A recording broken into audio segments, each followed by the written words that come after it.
Hear that? Is that America cheering or a sausage patty sizzling to perfection? It's time to cheer for Egg McMuffin and fresh cracked eggs at McDonald's. It's time to wake up to the aroma of freshly baked biscuits and treat yourself to a real honest-to-goodness morning meal. Breakfast, it's on at McDonald's. Now get any breakfast sandwich for just $2. Available only through the app. Mobile order and pay available at participating McDonald's. McD app download and registration required.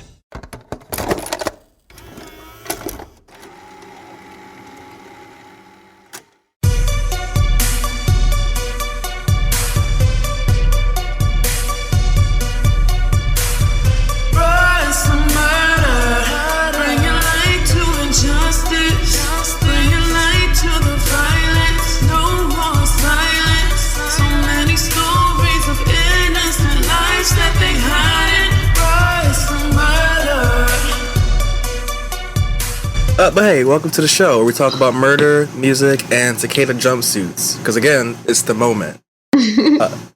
This episode is all about history, bitch. Because we don't know enough about history. Hashtag history. History's fucked. Yeah. I know that my case is pretty trash, and I didn't know about it till TikTok. Isn't it crazy what TikTok will show you? Yeah, these Gen Z, man. These little kids on it. They be Googling everything. But Battle, do you want to now take us a stroll down a historic fucked up lane?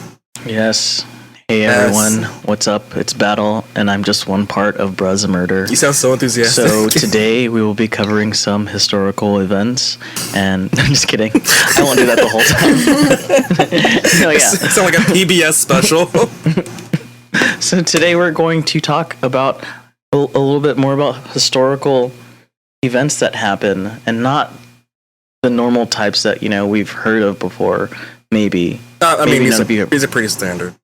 America's kind of, you know. Well, they probably haven't heard of them before. So, this topic, I will say, was a little bit more difficult as far as bringing background information into the episode, mostly because I was thinking to myself, okay, how far do we have to go back for it to be history? Because anything that happened in the past is history, right? Love. Yeah. Well, it's literally history. We are going to be providing what we are going to be providing you all today, and they're just staring at me like, well, what are we providing? No, yeah, it's just what we normally do, like provide cases that you probably have not heard of before. But before we get into that, since it is a history episode, I want to first talk about why it's important that we talk about these cases, more so when it comes to like Black history, because Black history in schools are more so brushed over. And for me, in an American history course I've taken at the university I attended, when it came to African American history, it was just brushed over, and I don't understand why that is. Or why we have a nation, or why we as a nation have a problem confronting our past, or why is it that when we have these conversations, it immediately goes to virtue signaling or race baiting, when it's like, well, no, the shit happened, and people allowed it to happen. So why can't we come to terms with what we have done as Americans? And what's very interesting is that in a lot of things that we are taught about Black history and Black Americans, it only shows small snippets of what Black people had to go through. For instance, what we are taught post-Civil War greatly diminishes the type of abuse and violence that Black people had to go through, meaning the suffering is almost minimized to make it more palatable. Like, we know that it was bad, but do we know how much Black people had to go through, how much abuse Black people had to go through after the Civil War? I also don't think that when we're taught about the civil rights or taught about things like the civil rights movement, it's done enough justice, because it's taught in such a simple way. Like, oh, Black people wanted rights, so what'd they do? They went in March and they got rights. And it's like, well, no.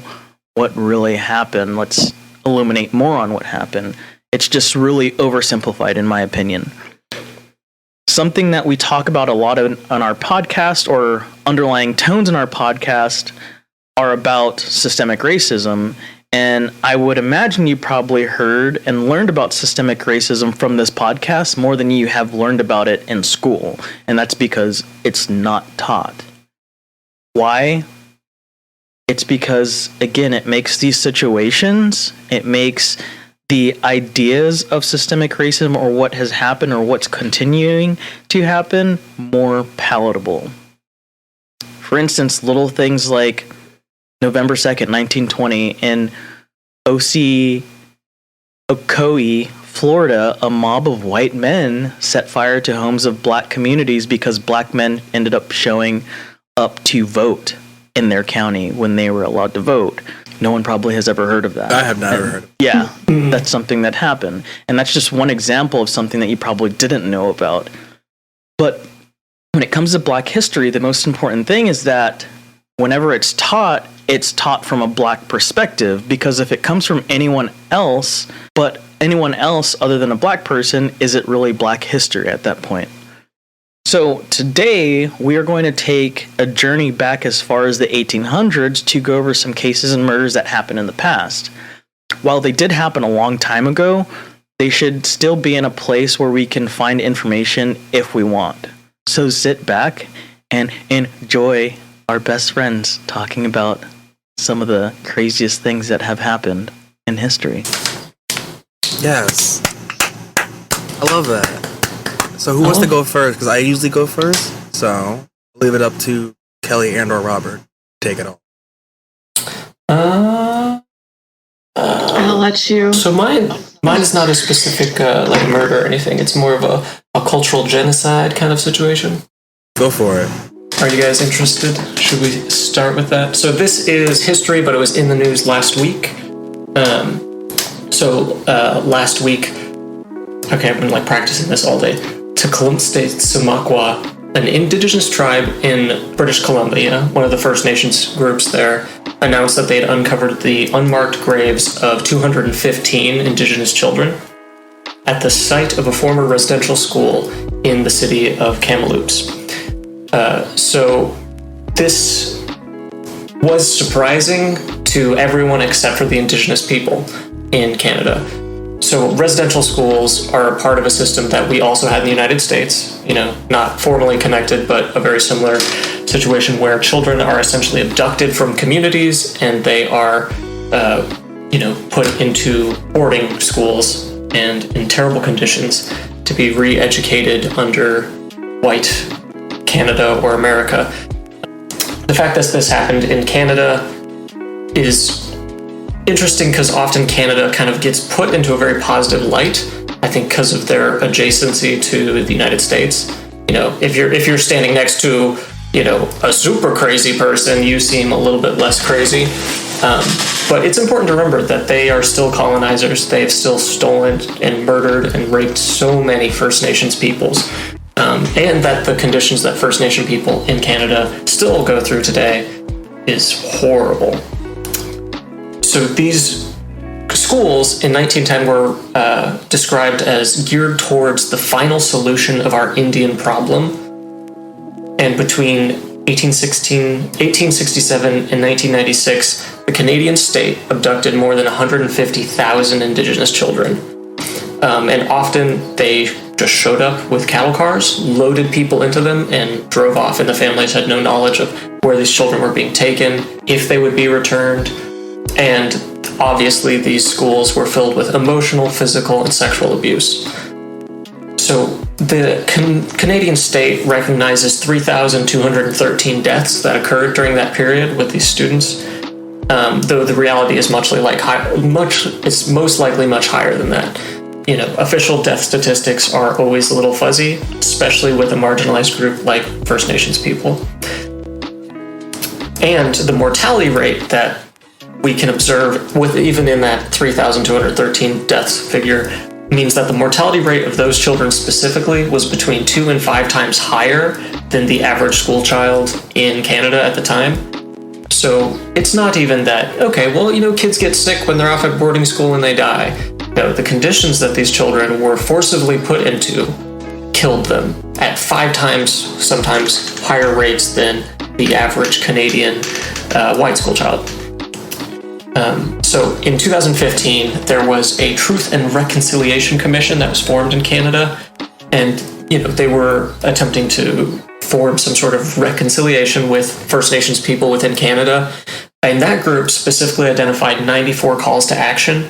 And as of 2019, only 9 of the 94s have been given a passing grade by the Truth and Reconciliation Commission. So there's still clearly a ton of work that needs to be done there. And one of the specific things that they brought up in 2015 was they specifically said it is apparent that there are likely other unidentified residential grave sites across the country, and that they recommended a national program to identify such sites. This never took place, so unsurprisingly, we are back in a news cycle where 215 children's graves that were totally unmarked was suddenly found. And this isn't, an ancient archaeological site found from, thousands of years ago. This is as late as the 1900s. This is still very fresh, very recent. But to kind of flip it back on the United States for a second, because, we have no right to talk to anyone about the treatment of indigenous peoples when we had the exact same school systems set up in the United States, where we forcibly removed Native American children and put them into our schools. There is a famous quote by Colonel Richard Henry Pratt, who was the headmaster of one of these schools during the 1800s, and his motto was "Kill the Indian, save the man." And if that's not like the perfect definition that the UN would use for cultural genocide, I don't know what is. So many of the different things that we talk about when it comes to genocide, or the UN specifically talks about when it comes to genocide, is attempting to erase someone's culture, or to to remove someone's children so that they will not be raised in a culture. Because you're effectively going to end that cultural line. If you take all the children out of a community and raise them as your own, did you technically kill anyone? No, but you stopped more Native American children from growing up in their culture. That culture will die. That is cultural genocide. And it wasn't in the United States until 1978, with the passing of the Indian Child Welfare Act, that Native American parents gained the legal right to deny their children's placement in off-reservation schools. So up until nearly the 80s in the US, we could place Native American children wherever we deemed as a government fit. So that is just a little bit of context for if you happen to see anyone sharing any news articles about 200 child graves found in Canada. If that sounds really scary and appalling, it should, but you shouldn't be surprised by this, because I would not be surprised at all if we had similar grave sites in the United States, and we will most likely find more, because hopefully the commissions that are put in place to identify these sorts of things do get the funding, based on this little spike in the media, to find more of these graves and either rehome the bodies to somewhere more appropriate, or to give the families connected to these children some sort of recognition that their children were taken and killed. And that is my case for the week. Well, shit, I didn't know about that at all. I did see posts on Facebook about it, but yeah, I just didn't get the context of it. That's a lot of graves of little babies. But so I'm assuming it was a mass grave, right? Yeah. Individuals. So the photos that I've seen, it looked like a small grave site. I don't know how you define the difference between mass grave and graveyard. Were there individual graves for each child? I'm not sure. But if you have any interest in the exhumation of mass graves, there is a book called The Bone Woman that's very good about exhuming mass graves in Rwanda.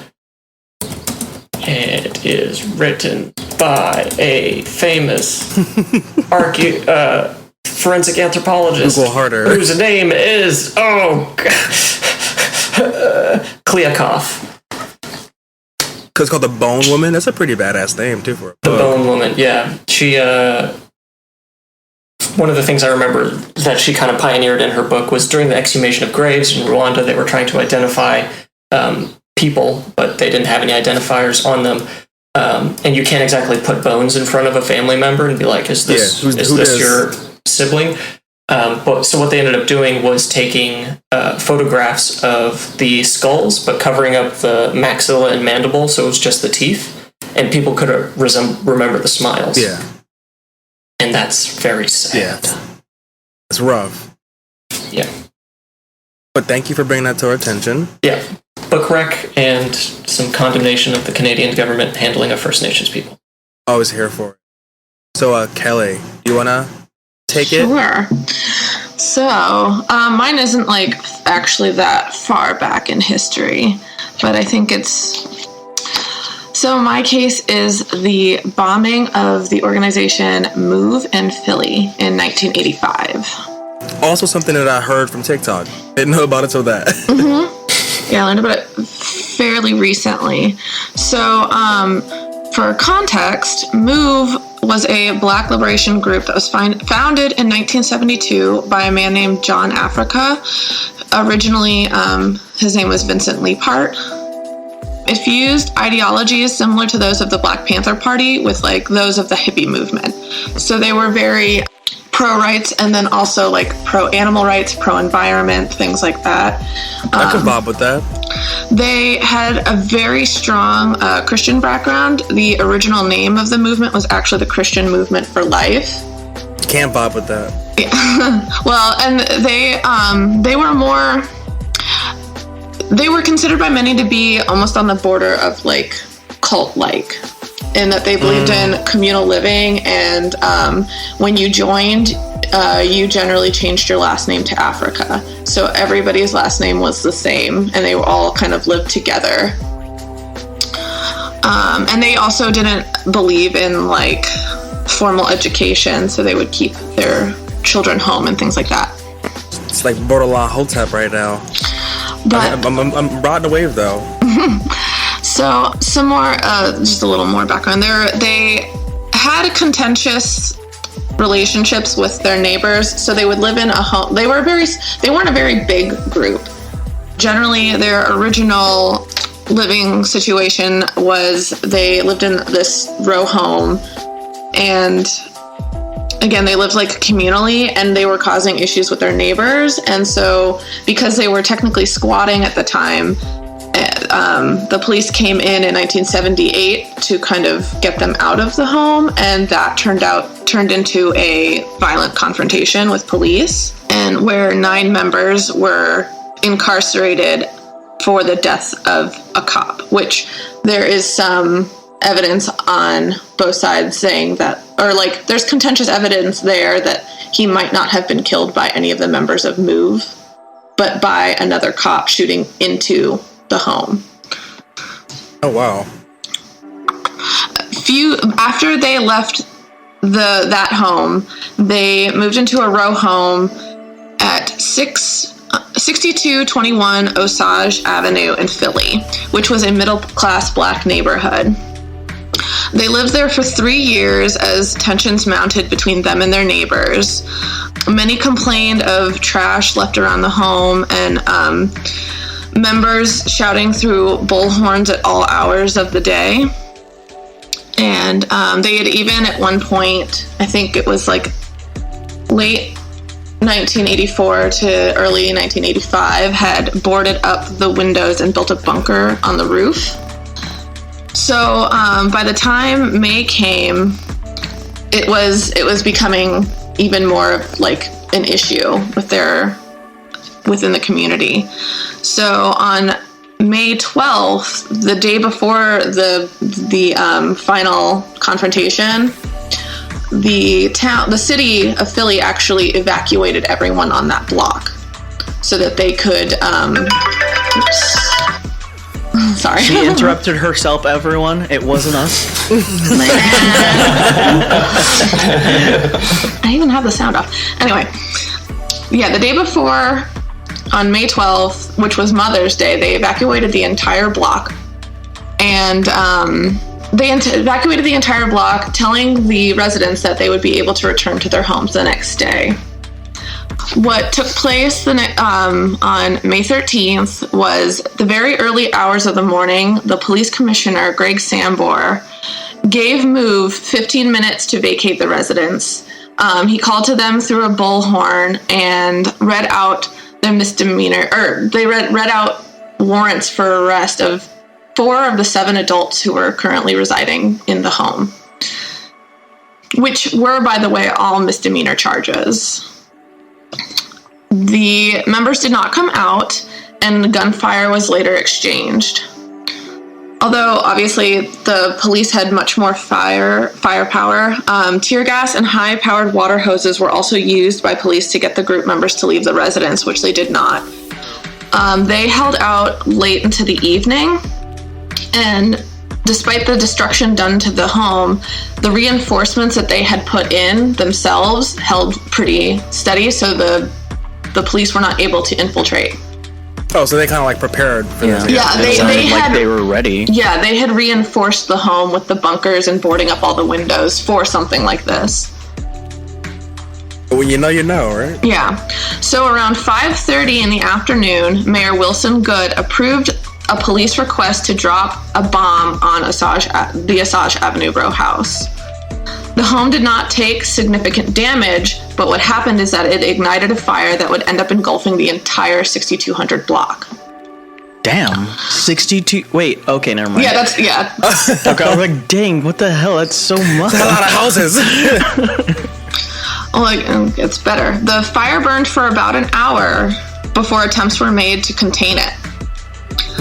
By that evening, the blaze was out of control despite firefighters being present. This had been a calculated choice agreed upon by both the police and fire commissioners to try to force the group members from the home. And keep in mind, so all the residents there were 13 people in the home that day. 11 people ended up dying, including 5 children. They knew the children were in the home because one of the things that they were there for was they had a court order to remove the children because they had been illegally kept out of school. And so we're here to remove your children, so we're going to burn down your entire house. Yeah, so we're going to fire, they said 10,000 rounds of ammunition into the home throughout the day. Gotta save those kids, That's right? What? Mm-hmm. For misdemeanors. Their warrants were for misdemeanors, too. Exactly. That doesn't make any sense. Yeah, because you think, if the whole thing is we're trying to do the betterment of the children and the community, let's shoot into the home and burn the entire fucking block to the ground. Yeah. That's what it sounds like. Between 60 and 65 homes were destroyed in the blaze, displacing 250 residents. The only survivors were a 29-year-old woman who went on to serve 7 years in jail and a 13-year-old boy. And not much was made of it. I think maybe a few years later they apologized. Oh, but thank you. Yeah, I don't know. You said that exactly right. Thank you so much. Well, that's the thing too, is that a lot of the issues and why the police were brought in was because they were having a lot of tension with their neighbors, and neighbors were upset about some of the things that were happening. But could you imagine being like, hey, this is causing a problem for our community. Oh, just burn all of our fucking houses down, Yeah, no, just shoot up my house too, because I can understand being like, oh, there's a woo-woo cult living next to me. I don't like it. But I'm pretty sure those people were pretty pissed when they came home the next day and there were bullet holes just throughout their whole building. All over there, yeah. Well, but it's not, It wasn't even that there were bullet holes. The entire block was burned down. Oh, yeah, I saw photos, and it's interesting too, because I've seen this talked about before, where they'll show photos of things that have happened even in the recent past, but to remove us even further from it, they'll put them in black and white. And they had photos in black and white of the destruction, and it looked like World War II ruins. Wow, that's crazy. Yeah, it was it was insane. And you City of brotherly love. Yeah. That's why you never see color photos of Martin Luther King Jr. Exactly. We have tons of them. No, they want to make it as distant, that seem as far in the past as possible. They always share them in black and white. That's fucked. It's like, was there no like, I don't want to say reimbursement, but like the city didn't. So I think there was a lawsuit, and there was a payout to the lone adult survivor and 2 relatives of those killed in the fire. But I think it was 1 million. So the one survivor, she got $500,000 as something, but shit. like restitution for it. Is that anything though? not really. Nothing. Like especially with years of trauma following after that, because she probably had like PTSD at least. Yeah. Well, and also the neighbors who lost their homes because of the fire. If they didn't have, insurance, that would cover that. Yeah, I did see some information where the block was rebuilt, but people didn't really move back into it. I would not either. I wouldn't have moved back. Like, why? And so most of those homes now just sit empty, to my knowledge. So nice job, Philly PD. I also have a great history of policing. Well, yeah, and I mean that sarcastically. One more thing, with some of the other things that we've talked about, like I know you did an episode a while back about Tulsa, and it's not just the slaughter of it, of like killing people, especially children, but the fact that like you've wiped out an entire block of working class citizens, and like you go so hard on minority, if there was like a fucking Charles Manson cult, how they would have did some shit like that. Exactly. How much have you set those people back of the things that they've achieved because you destroyed their homes and all of their possessions? And what kind of reimbursement can you get from that? You got generational wealth starts with a home. Yeah. We hate to see it. But and again, it was at the hands of the state. It wasn't even a crazy white race mob. This was state employees. It was done by a state-employed white race mob. So to move on to my case, which I'm actually glad I went last because mine is like further in the past than guys' ones. So I'm going to talk about the Devil's Punch Bowl. So now, and Nats, I keep pronouncing it as Nazi. It's called Natchez. Because when I first read it, in my head I was saying Nazi, and that's why I was Googling the pronunciation. I was like, oh, Natchez.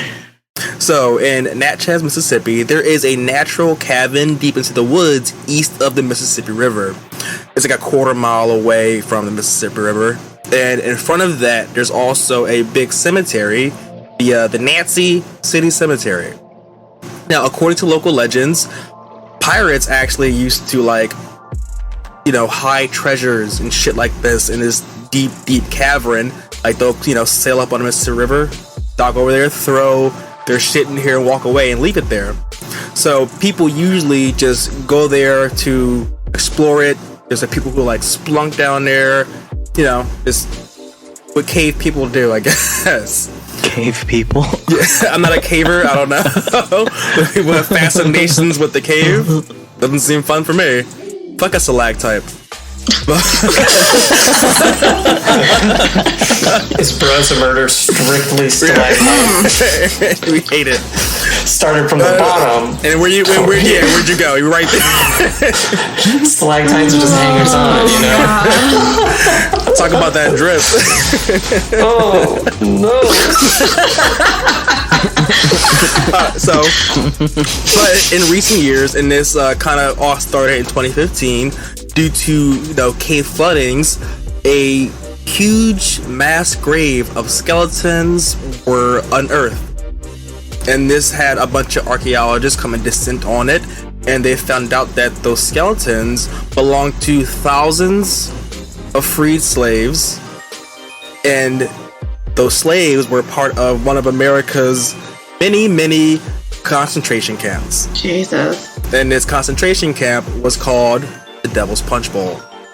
So I do want to give a shout out to our friend over on Instagram, Katie, who sent me the TikTok and was like, bitch. I was like, oh, bitch. He's like, it's just fucked up. And this got me into actually getting into it. So now, after the Civil War, and also during the Civil War, millions of freed black people were funneled into these concentration camps who were like, depending on what sources you read, they're either called contraband camps or concentration camps. A contraband camp basically is just like black people weren't seen as actual people around the time they were being freed. So if they were captured by Confederate soldiers and even Union soldiers, they were considered contrabands of war, and they would be put into these camps called contraband camps, but they were just labor camps where people go to die. So if you ever look up this case and you see some people saying contraband camps, it's a concentration camp. Let's call it tomato. It's worse because they didn't view that as human. You listen to the concentration camp, you're viewed as a human, not property of war.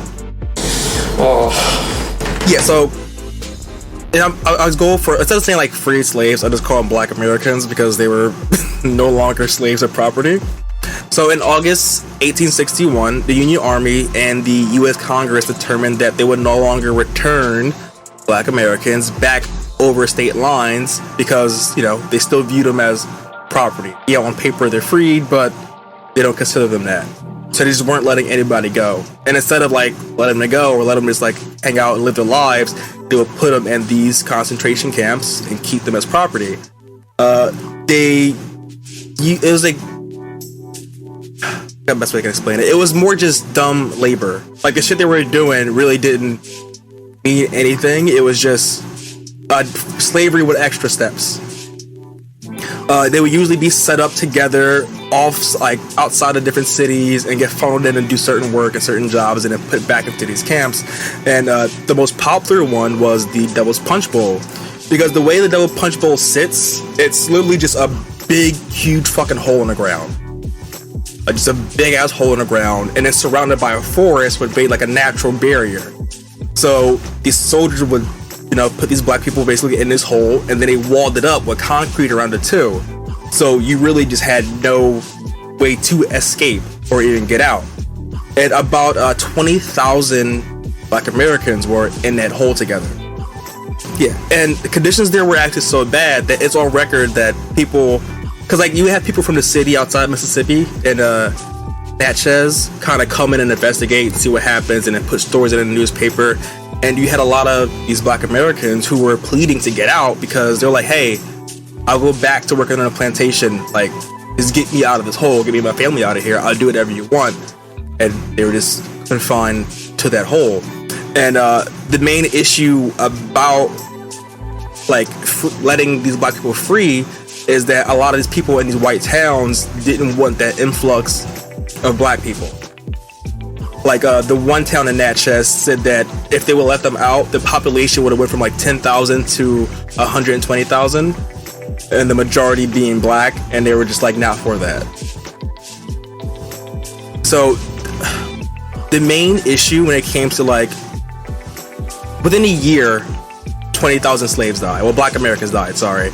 And the reason why that happened so rapidly and so fast is violence. Whenever anyone tried to escape or leave, they would just get murdered or beaten to death and thrown back in a hole.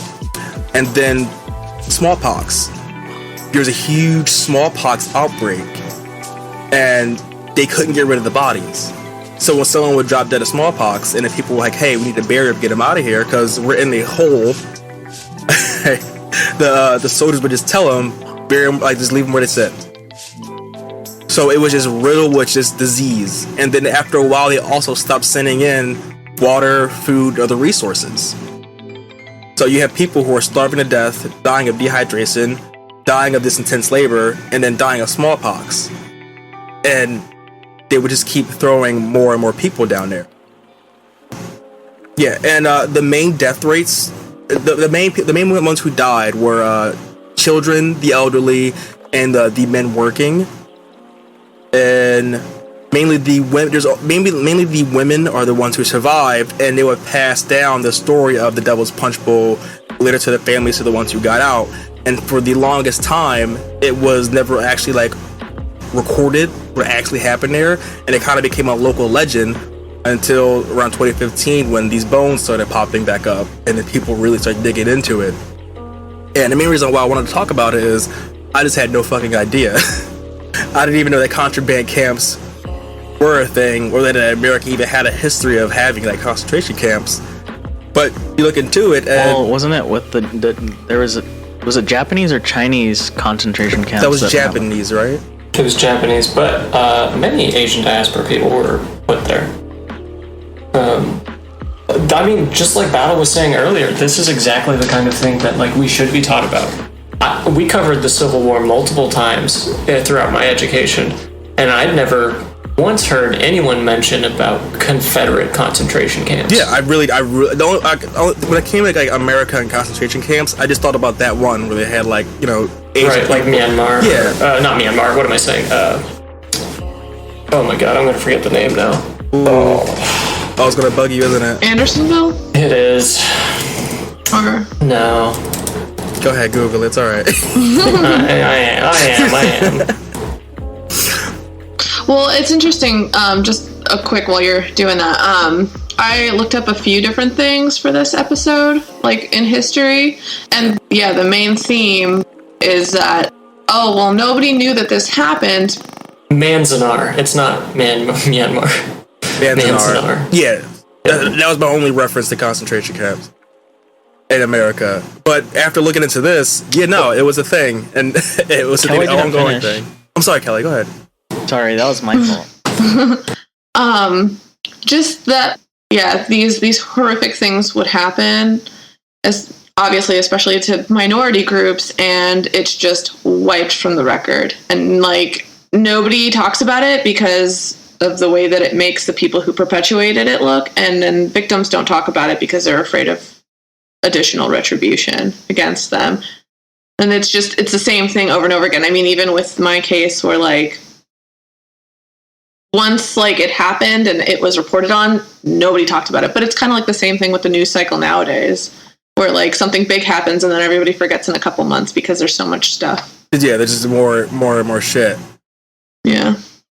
But yeah, I mean, like we keep expressing in this episode that, you know, Black history is U.S. history. We need to talk about it and learn about it, because how can we progress if we don't acknowledge our own history? And by our own history, I do mean America.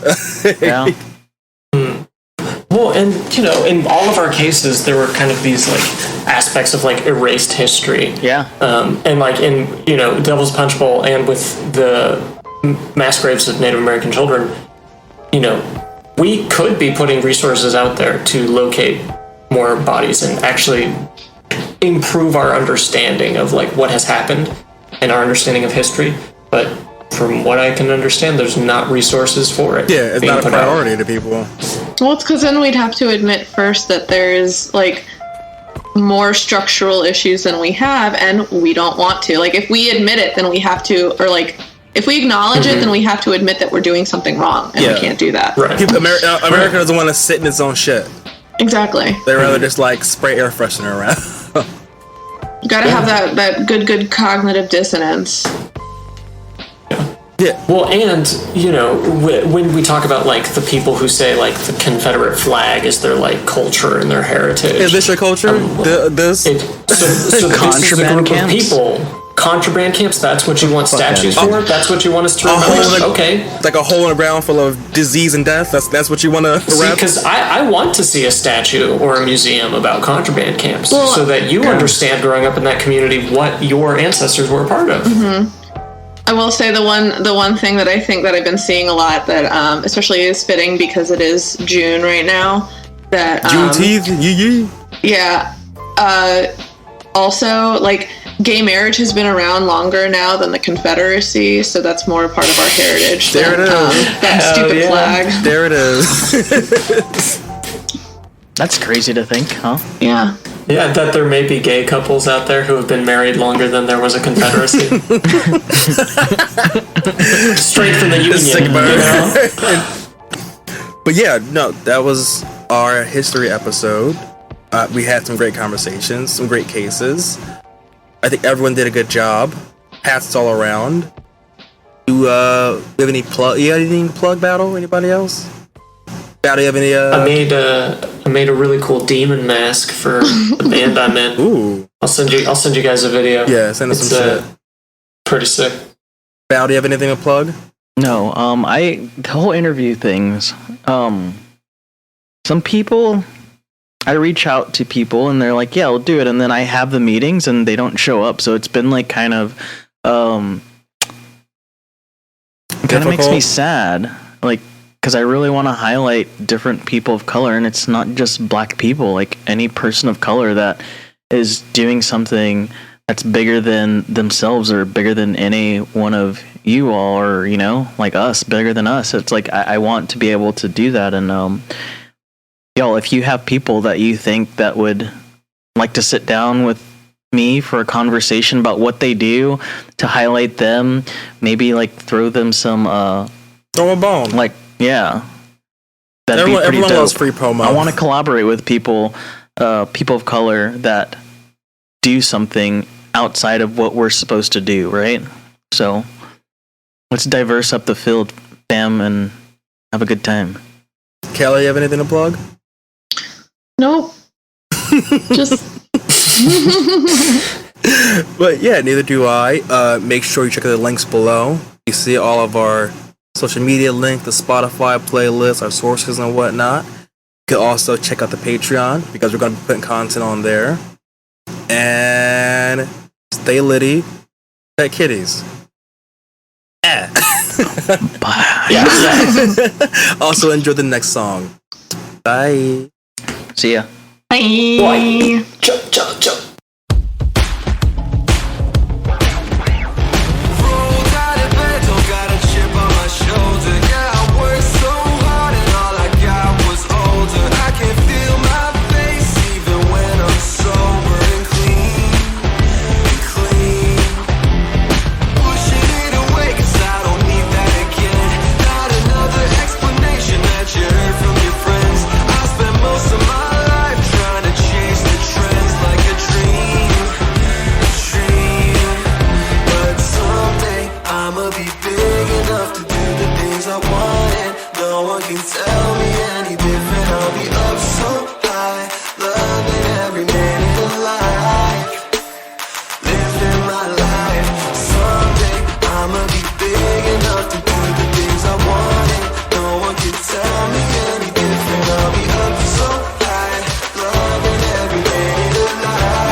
one can tell me any different. I'll be up so high, loving every minute of life. Our goals aren't as out of reach as we once thought because things are coming back. And if there's anything we've learned, it's that there's no time like the present. At U.S. Bank, we take the time to understand you, to help get you to where you really want to be by getting to the root of any financial obstacle, so you can move forward, because side by side, there's no telling how far you'll go. U.S. Bank. We'll get there together. Equal Housing Lender, member FDIC.